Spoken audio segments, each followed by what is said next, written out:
Hi guys, क्या आप किसी ना किसी चीज़ों से एडिक्टेड हैं? क्या आपको फील होता है कि इस चीज़ में मेरा काफ़ी ज़्यादा समय चला जा रहा है, लेकिन जब वो समय चला जाता है तब महसूस होता है कि मैंने वेस्ट कर दिया टाइम, ये मुझे नहीं करना चाहिए था। क्या ये आपके साथ भी होता है? 99% के साथ ऐसा होता है कि जो उस चीज़ में उन्हें लगता है कि ये चीज़ करने से मेरा टाइम वेस्ट हो रहा है, ये मेरे गोल में डायरेक्ट इम्पैक्ट नहीं डाल रहा है, और जब वो समय चला जाता है तब रात में पता लगता है सोने से पहले कि आज तो मैंने कुछ खास किया ही नहीं है। या बहुत लोगों को वो भी नहीं पता चलता है, उन लोग इतना घुस जाते हैं वो रात में भी यही सब करते हैं जिससे उसका टाइम वेस्ट हो। तो ये सब चीज़ों में क्या क्या चीज़ें आती हैं? ये सब चीज़ों में बहुत सारी चीज़ें आती हैं, जैसे मोटिवेशन हो गया, जैसे लस्ट हो गया, ठीक है, जैसे पॉर्न के भी वीडियोस देखना हो गया, ऐसे कई सारी चीज़ें, जैसे सोना हो गया, खाना खाना हो गया। बहुत सारे ऐसे लोग हैं जो खाली खाना खाते हैं, बहुत सारा खाना खाते हैं, उसमें उसका एडिक्शन हो गया। तो ये होता क्यों है? हर एक चीज़ में अलग अलग तरह का एडिक्शन क्यों होता है? क्योंकि हमारे शरीर के अंदर, हमारे दिमाग में मिडिल सेक्शन में एक बहुत भयंकर केमिकल बनता है और वो रिलीज होता है। ओके, तो उस केमिकल का नाम क्या है? उस केमिकल का नाम है डोपामीन। इस चीज के ऊपर वैरेन बफेट जो एक महान इन्वेस्टर है, उनका एक बहुत अच्छा सा लाइन है। वो लाइन कुछ इस तरह से जाता है कि bad habits are like chains that are too light to feel until they are too heavy to carry. Okay, तो इसका मतलब ये होता है कि वो जो बैड हैबिट्स जो अपने रग रग में हो गया है, जो कि आ गया है, वो स्टार्टिंग में बहुत लाइट फील होता है, ऐसा लगता है कि वो कोई कुछ है ही नहीं, वो मेरे कंट्रोल में है। वो हमें लगता है कि वो मेरे कंट्रोल में है। जैसे मैं 10 से 12 घंटा सो लिया, 15 घंटे सो लिया, मैं बहुत सारा खाना खा रहा हूँ, वो मुझे लगता है कि मैं अपनी इच्छा से खा रहा हूँ, लेकिन एक्चुअल में वो आपकी इच्छा से नहीं होता है। वो आपका दिमाग आपको कंट्रोल करता है, उसमें डोपामीन रिलीज होता रहता है कंटिन्यूअस। वरना सोचिए, जो लोग ड्रग्स लेते हैं, जो लोग सिगरेट लेते हैं, क्या उन्हें अच्छा लगता है कि रोज ड्रग्स लेना, रोज इतना सिगरेट पीना? क्या उन्हें अच्छा लगता है इतना सब कुछ करना? फिर भी वो करते हैं ना, क्यों? क्योंकि वो डोपामिन रिलीज अंदर होते रहता है, कंटिन्यूअस फ्लो में होते रहता है।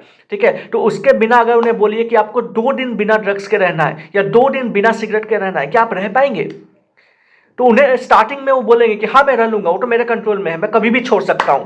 लेकिन जैसे ही वो छोड़ेंगे, एक दिन उनका जीना मतलब बहुत ही बेकार हो जाएगा, जीना हराम हो जाएगा, एक तरह से आप समझ सकते हो।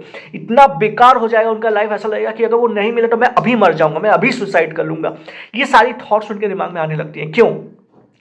क्योंकि वो जो हैप्पी रिलीजिंग केमिकल्स जो हमारे बॉडी में, हमारे ब्रेन के अंदर बनता है, जिसे डोपामीन कहते हैं, वो हमें खुशी देता है। और वो खुशी को हमें रोज फील करना होता है, और वो खुशी हमें लगता है कि वो मेरे कंट्रोल में है, लेकिन वो एक्चुअल में नहीं होता है। वो जब बार बार हर रोज हम करते हैं ना, तो वो और ज़्यादा और ज़्यादा और ज़्यादा रिलीज होता है। और जब वो नहीं रिलीज हो पाता है, ठीक है ना, अगर आप वो काम को नहीं करोगे तो रिलीज नहीं होगा, तो आपको बहुत अनकंफर्टेबल फील होगा। आपको लगेगा कि मैं अगर ये नहीं किया तो मैं कुछ कर लूंगा, मुझे करना बहुत जरूरी है। तो वो कब वो बिहेवियर एडिक्शन में कन्वर्ट हो जाएगा, ये आपको पता भी नहीं लगेगा। ठीक है, आप वो स्टार्ट किस लिए किए थे? मजे के लिए, कुछ इंटरटेनमेंट हो जाए, कुछ मजा आ जाए, लाइफ कुछ अच्छा हो जाए, आपने इस चीज को सोच करके वो स्टार्ट किया था।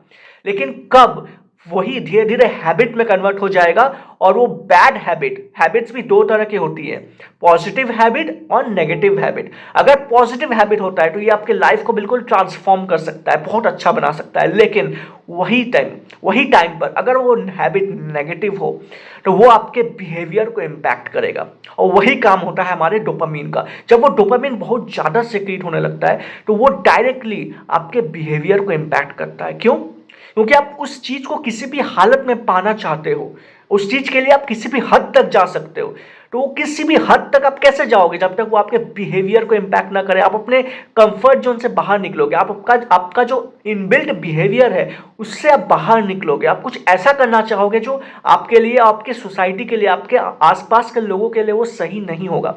जरा सोचिए, जिसको ड्रग्स का एडिक्शन है, जो उसको कंटिन्यूस सप्लाई कर रहा है, ठीक है, तो उसके तब तक तो सही है। लेकिन मान लीजिए 2 दिन 3 दिन उसके पास पैसे खत्म हो गए ड्रग्स के लेने के लिए, अब वो नहीं ले पा रहा है, अब वो आदमी उसको नहीं दे रहा है, तो वो क्या कर सकता है? उस ड्रग्स को पाने के लिए उससे लड़ाई करेगा, उसको मारने की कोशिश करेगा, ठीक है, और या वो ऐसी जगह जाने की कोशिश करेगा जहां पर और भी ड्रग्स बेचने वाले लोग मौजूद होंगे। तो वहां तक जाने के लिए वो अपने संबंधियों से भी लड़ाई करने के लिए कभी पीछे नहीं हटेगा। वो भूल जाएगा कि ये मेरे फैमिली मेंबर्स है, ये मेरे रिश्तेदार हैं, ठीक है।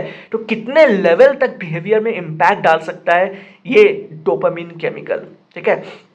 तो ये जो मैं एक्सप्लेनेशन दे रहा हूँ ये बहुत अच्छी किताब है, ठीक है। तो वो किताब है dopamine detox ultimate guide to reset your brain, ठीक है। ये बहुत अच्छी किताब है बाय ब्लेक रविजादे, ठीक है। तो इन्होंने बताया है कि कैसे हम अपने डिटॉक्स जो हमारे जो केमिकल रिलीज होता है हम लोग के बॉडी में, हम लोग के माइंड में, ठीक है, तो वो कैसे हम कंट्रोल में ला सकते हैं। क्योंकि डोपामिन रिलीज होते रहेगा, वो एनिमल्स में भी होता है और वो ह्यूमन बींग्स में भी होता है, ठीक है। तो इसको हमें कंट्रोल करना बहुत जरूरी है। हमें अच्छे कामों के लिए डोपामिन रिलीज करवाना होगा जिससे कि हम अपने लक्ष्य तक पहुंच पाए, जिससे हम अपने गोल्स को अचीव कर पाए। लेकिन अगर वो नेगेटिव चीज़ों में चला गया तो वो हमें भी खराब करेगा, हमारे साथ साथ हमारे आसपास के इन्वायरमेंट को भी इम्पैक्ट करेगा, और हम जिन लोगों से कनेक्टेड है उनको भी इम्पैक्ट करेगा, ठीक है। तो इस चीज को समझिए कि ये सिर्फ एक केमिकल नहीं है, ठीक है, ये एक मतलब बिहेवियर को इम्पैक्ट करता है, ये हैबिट्स को चेंज कर सकता है आपके अंदर का, ठीक है। तो ये सारे बिलियंस ऑफ न्यूरॉन्स जो हमारे माइंड में होते हैं, एक टिश्यू के फॉर्म में पूरे माइंड में फैले होते हैं, वो सारे इंटरकनेक्टेड होते हैं थ्रू दिस न्यूरॉन्स, ओके। और इन्हीं के अंदर फ्लो होता है जो एक सबसे डेंजरस केमिकल है डोपामिन, ठीक है। तो इनको कंट्रोल में लाना बहुत जरूरी होता है, ठीक है।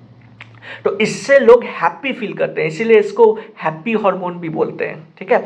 तो ये हमारे मिडिल ब्रेन में रिलीज होता है और वहीं पर ये डोपामिन क्रिएट होता है। तो इसको अगर आप कंट्रोल नहीं करें तो धीरे धीरे ये आपके हैबिट्स में कन्वर्ट हो जाएगा और फिर आपके बिहेवियर में चेंजेस लाएगा। और कई सारी चीज़ों में होता है, जैसे मोटिवेशन वीडियोस आप सुनते रहेंगे तो उससे भी डोपामिन रिलीज होगा कि वाह कितना बढ़िया लग रहा है मोटिवेशनल वीडियो में, और सुनूं, ठीक है। भले आप वो इम्प्लीमेंट नहीं कर रहे हो लेकिन सुनने में मजा आता है। मजा कैसे बनता है? वो डोपामिन रिलीज होता है तब, इसीलिए बनता है। सोने में होता है, लस्ट में होता है, सेक्स लाइफ में भी होता है, प्लस आप पॉर्न देखते हो उसमें भी होता है, सोते हो तब होता है, खाना खाते हो तब होता है। हर एक चीज का एडिक्शन बन सकता है, हर एक चीज का, ठीक है। आप सपने में भी नहीं सोच सकते किन किन चीजों का भी एडिक्शन बन सकता है।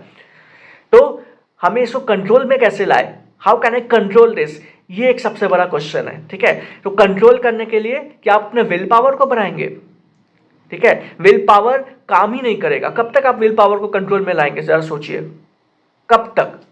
ठीक है, एक समय सीमा तक ना, उसके बाद जैसे वो लाइट हो जाएगा वापस से आप वही काम करने लगोगे। तो इसके लिए आपको रूट कॉज तक जाना बहुत जरूरी है। रूट कॉज तक कैसे पहुंचोगे? आप अपने ब्रेन को वो डर दिखाना होगा कि इससे क्या एक्सट्रीम हो सकता है। यही एकमात्र मीडियम है, यही एकमात्र साधन है जिसके थ्रू आप अपने आप को बचा सकते हो, ठीक है। तो अब हम अगले वीडियो में सीखेंगे कि कैसे ये डोपामिन क्रिएट होता है और आगे का प्रोसेस कैसे है और कैसे हम इसको नियंत्रण में ला सकते हैं। ये सारी चीजें हम सीखेंगे धीरे धीरे अगले वीडियो में। तब तक के लिए एनालिसिस कीजिए कि आपके क्या एडिक्शंस हैं, ठीक है, और कमेंट बॉक्स में लिखिए कि आपके के अंदर क्या क्या एडिक्शंस है और आप उनको सही करने के लिए क्या क्या तरीका अपनाए हैं और क्या वो सक्सेसफुल रहा, क्या आप फिर भी अनसक्सेसफुल है। मैं सुनना चाहूंगा आपसे। मिलते हैं अगले वीडियो में। Till then it's Devjit Roy signing off. Bye bye.